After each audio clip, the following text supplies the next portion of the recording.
Welcome back everyone, RacerX here, and today we're going to talk a little bit about Jeep because recently Motor1 put out an article about the executives at Jeep talking about how their pricing got way out of control. They're finally admitting to it. It's old news to a lot of us, but it is kind of nice that the executives at Jeep are finally owning up to it, and I want to talk a little bit about their plans to fix it and regain consumers' trust. So it should be a fun one. If you guys are brand new to the channel, please do me a big gigantic favor, hit subscribe. You can find that button right over here, and off we go.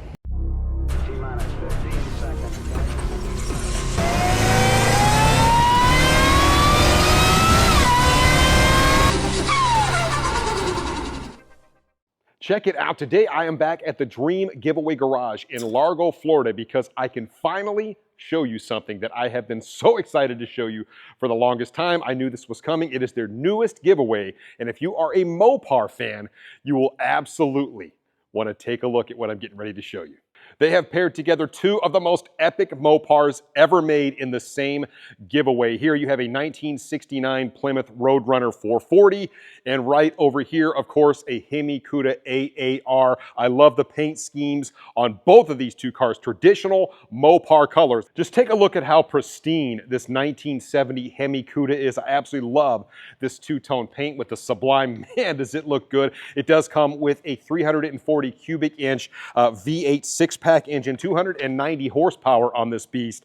There's the exhaust coming out the side. Take a look at the interior. You talk about old school 3-speed auto transmission in this thing. Very analog to drive something like this. You can see the stripe going down the side. You see that AAR badge on the back of it right here. Man, this is really a sharp car.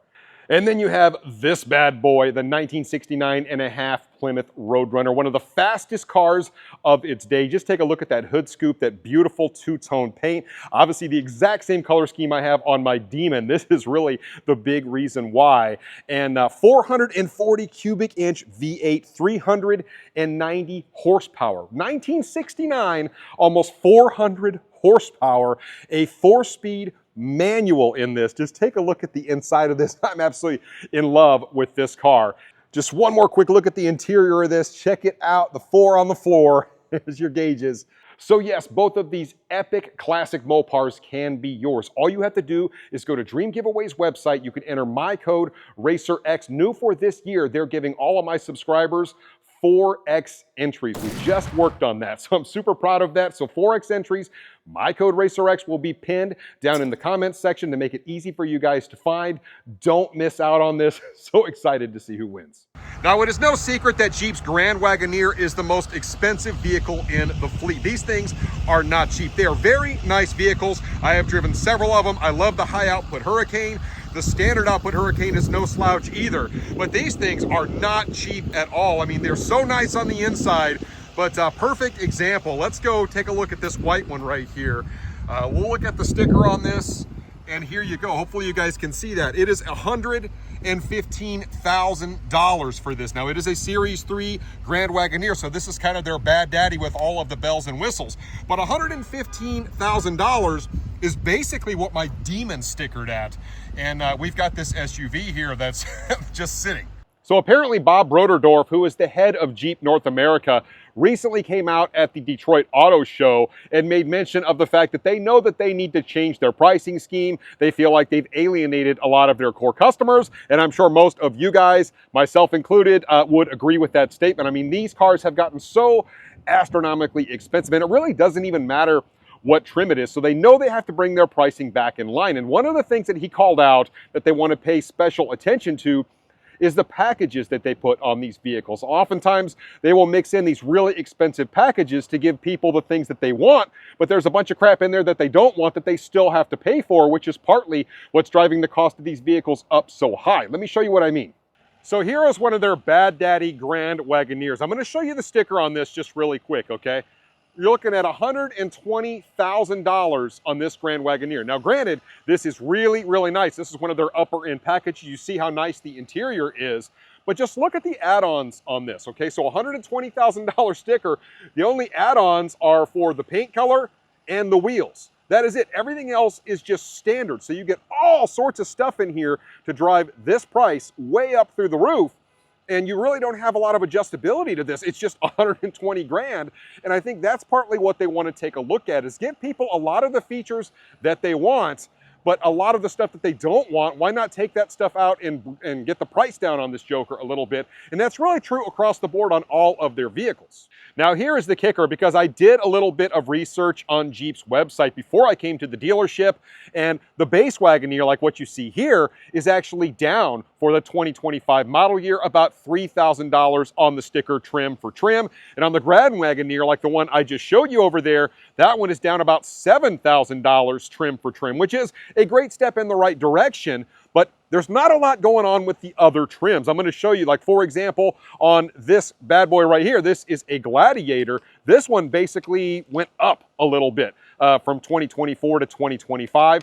And the same could be said for the Wrangler trims. These trims also went up from 2024 to 2025. So we're not seeing this on all of the trims. This Motor1 article also called out the Grand Cherokee, and you can see just how many that this dealership has. They've got a whole bunch of 2025 inventory. Now on the base Grand Cherokee, the price actually stayed the same from 2024 to 2025, so it did not increase. Only certain trims decreased. So the article did call out up to $3,000 off MSRP, but I only found that to be true on a couple of the high-end trims. Otherwise, the price stayed the same. Even when you look at, say, the Jeep Compass, which is the cheapest thing that Jeep makes, it's not actually going down, it's going up. It's $1,000 over what it was last year, just looking at the base model. So yes, they are coming down some on their most expensive trims, although would you really notice $7,000 when it's a $120,000 vehicle? I mean, that's really my biggest thing, right? And if they're not going down on the Wranglers much, it takes you to get a really high trim in the Grand Cherokee to really see any sort of savings. I'm glad that the executives are acknowledging it, but there's a lot more work to be done there. So hopefully they'll get in there and start offering packages that are cheaper, the packages that most people would want, like I mentioned before, but you don't have to buy all the other expensive crap that's going to drive the price of that vehicle through the roof. So there is that piece of it. One other thing I will mention is that Dodge hasn't really mentioned anything about bringing prices back down. As a matter of fact, when you look at, say, the Durango, the 2024 compared to the 2025, it's up $3,000. And even the Hornet is up a couple $100 from the previous year. And we already know that they need to get those prices moving back the other way. So kudos to Jeep for being like, hey, look, we know we have work to do here. We need to get the prices of these vehicles down. We're going to start working harder and harder at it so that we can regain customer trust. That is exactly what he said. We need to regain consumer trust. We feel like we've abused it a little bit with this pricing strategy, and we're going to figure it out. I would really like to see everybody else kind of follow suit. I know for sure Tim Kuniskis, now that he's back at Ram, is looking very hard at doing something similar to this. Fully expect the prices of the Ram stuff to start getting back in line. And I would expect Matt McAleer and his team are probably going to start doing some things as well. It might take a little bit of time. This is a really big ship with a small rudder, so it takes a long time to turn, but I really hope that they're going to actively get in there and start being a lot more aggressive with incentives. For 2024, you can actually go to the website for Jeep and you'll see there are pretty big incentives on some of their vehicles right now. Sometimes you're seeing up to like 20% off MSRP on some of these things. So go check out Jeep's website. You'll see that they're being pretty aggressive with their 2024 stuff. And the fact that they're at least starting to move this in the right direction is probably a good sign.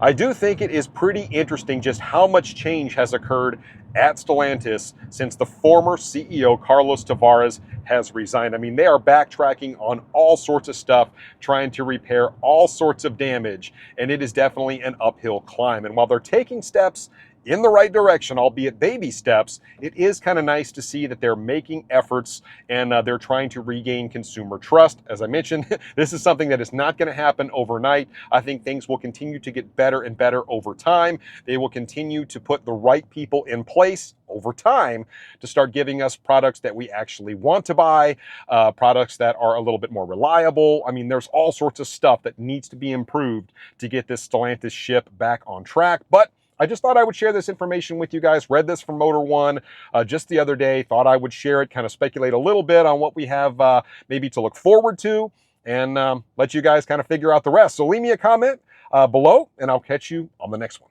So until then, RacerX.